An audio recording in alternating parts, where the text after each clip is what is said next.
Het loon van de draak. Wist nog dat Sipke, Beerboeloe en Omke juist er een vuur maken hier in de grot van de draak? Omke wil hem zo'n verhaal vertellen. Een drakenverhaal. Hé, ja, Omke. Mooi. Een spannend drakenverhaal. Kijk, jongen. Ha, dat lijkt mij nou echt aardig. Ja. Mooi. Nou, al ik je stil. Er weer is een draak. En het maar een draak. Nee, het wie een grote, grauwe, gemeene, gramietige rotzak. Er hoefde maar wat mis te wezen, of hij spuide vuur, of de reep kwam uit zijn oors.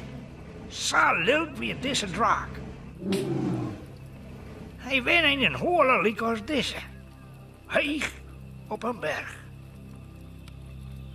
Onder die berg wie een liets dorpje.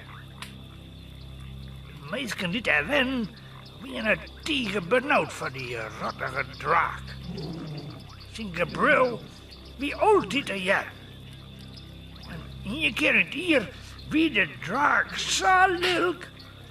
Dan moesten de meesten uit het dorpje hem hier van haar bijbrengen en dat verliet er dan op.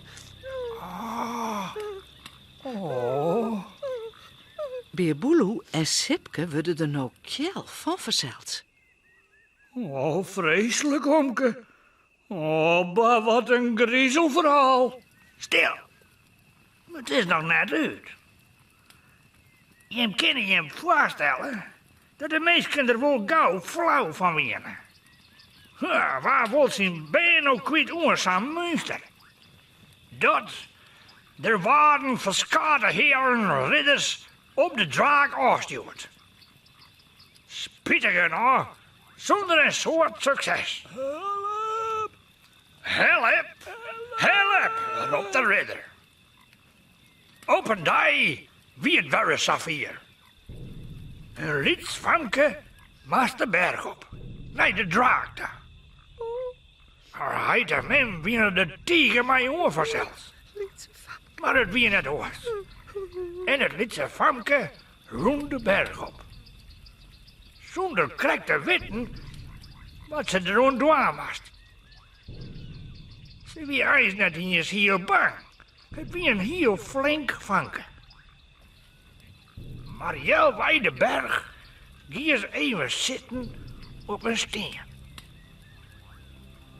Ik wil net opeten worden, zuchtte ze. Ik wil weg gewoon bij Heidi en Memmy ween. Nou, als ze hier wel in de smiezen, dat had net samen slagjes hoor. Ze moest wat bedenken nou. Maar wat? Oh. Bist extra benijd?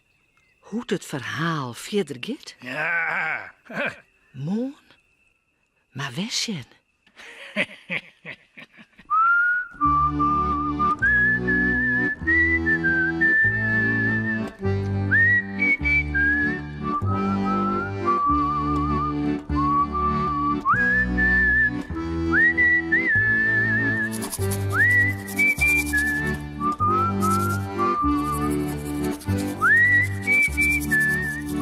En vooral lekker sliepen.